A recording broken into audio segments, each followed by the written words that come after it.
या बातमीपत्राचे प्रायोजक आहे श्री साई चिंतामणी लॉन्स व मंगल कार्यालय, Sandeep Shelke, mobile number 98 816 230 27, Sunil Shelke, mobile number 98 502 327 43 आणि बंडू पगार, मोबाईल नंबर 90 28 10 74 68। सन 2018 व 19 मध्ये तालुक्यातील कोळगाव माळ येथे समाज कल्याण योजनेअंतर्गत दलित वस्ती सुधारित योजनेतून मंजूर झालेल्या समाज मंदिर काम हे अत्यंत निकृष्ट दर्जाचे झाल्याचा आरोप ग्रामस्थांनी केला आहे। येथील बुद्ध विहारात गौतम बुद्धांची मूर्ती बसवण्याआधीच येथील बांधकामाची पडझड सुरू झाली।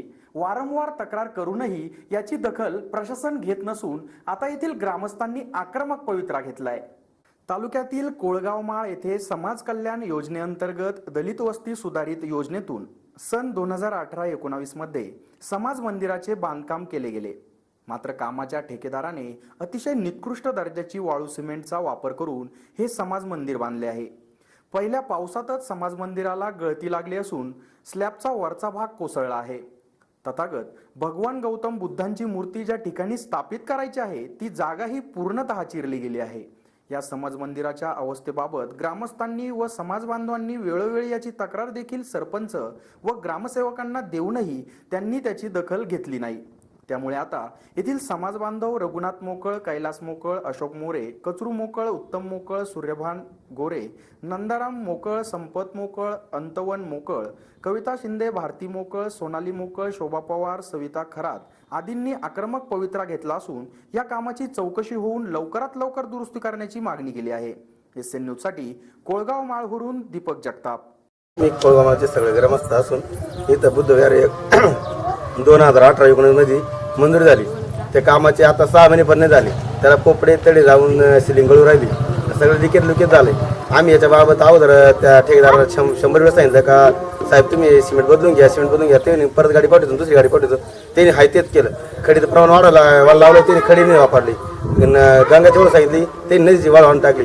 त्याच्याबद्दल आमचे चुलते बोलायला लागले तर चुलत्यांची कच्ची धरली, तेवढं करून ते मिठामाटी झाली कशी तरी, तर कामाला सुरुवात होती होऊन जाईल ते झालं। तर आता पानकाळमध्ये ना पूर्ण लिकेज झालेलं, ते वरून पाणी साचून खाली थांबलेलं पाणी, त्याचा परिणाम एखाद्या जीवित हानी होऊ शकते। त्यांना सांगितलं की इथं खाली आरो होता, याचा तुम्ही भर टाका आणि याच्यावर उंची वाढून घ्या अजून, तर त्यांनी त्याची उंची वाढवली, 6 खिडक्या होत्या, 4च खिडक्या लावल्या। एवढं करून त्यांच्या आम्ही हाताबाय पडलो करून घ्या केलं, त्याच्या बाबतीने कोणती दखलबाजी घेतली नाही। त्याच्यावर आम्ही ना ग्रामपंचायतला सांगू लागलो, सरपंचाला सांगितलं, उपसरपंच सांगितलं, त्यांनी आतापर्यंत पंत पाय दिला नाही, त्या ग्रामसेवक आली नाही। आणि एवढं करून त्यांना आम्ही निवेदन दिलं। आता त्यांनी निवेदनाची जर काळजी घेतली तर बरं आहे, नाहीतर आम्ही काय करणार आहे, पंचायत समितीला जाणार आणि समाज कल्याण ऑफिसला त्यांची जाहिरात टाकणार का बाबा यांनी कोणत्या प्रकारची दखलबाजी घेतली नाही। आणि एवढं नाही झालं तर आम्ही परत त्याची पुढची स्टेप घेणारच। आम्ही सगळे ग्रामस्थ कोळगाव माळचे रहिवासी असून इथं समाज कल्याण मार्फत बुद्ध आपलं समाज मंदिर आलं। समाज मंदिर आल्यानंतर आम्ही त्यांना वेळ सांगतो की तुम्ही याची सुरुवात व्यवस्थित सुरुवात करा, तर ते कोणत्या प्रकारची दखल घेत नव्हते, काहीच करत नव्हते।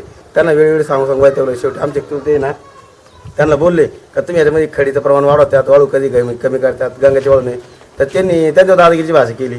तेवढं करून पण तर कसं तरी ते काम पास केलं, तरी आम्ही ग्रामसेवक, सरपंच, उपसरपंच यांच्या कानावर वेळोवेळी घटना सांगतो, तर ते काय करायचे, ऐकायचे 2 दिवस ऐकायचे, परत सोडून द्यायचे। त्यांनी अद्याप भेट सुद्धा घेतलेली नाही, इथं बुद्धविहाराची नाही का कशाची नाही का काहीच नाही। समाज मंदिर हे सगळ्यांसाठी असतं, पण ते काय करतात त्याच्यात तात्पुरते निघून जातात। एक काम त्यांनी असं झालं कसं केलं, आता त्याला आतून पोपडे पडलेले, भीतीला तडे गेले, एखाद्या वेळेस त्याचे कधी पण पडू शकतात आणि याचं उद्घाटन नाही, आणि भिंती तर खाली खतली गेली।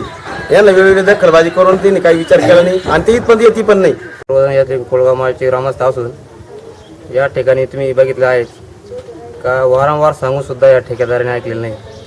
या ठेकेदाराचा प्रॉब्लेम काय होता नेमकं आम्हाला तेच कळलं नाही शेवटपर्यंत। आम्ही सांगितले बाबा ही मात्र वाळू वापरू नको, हीच वाळू वापरून, अरे हे सिमेंट कोणतं आहे तरी हेच सिमेंट चांगलं आहे। आज सांगून सुद्धा हे कामाची आजपर्यंत अशी परिस्थिती झाली आहे। या ठिकाणी आम्हाला एवढं सांगायचं आहे का जर हे असं प्रमाण चाललं, अजून 4-6 महिने पण झाले, आमच्या मंदिराचं उद्घाटन वगैरे जे आम्हाला जे मानमार्या करते मूर्ती स्थापना वगैरे ते पण झालेलं नाही।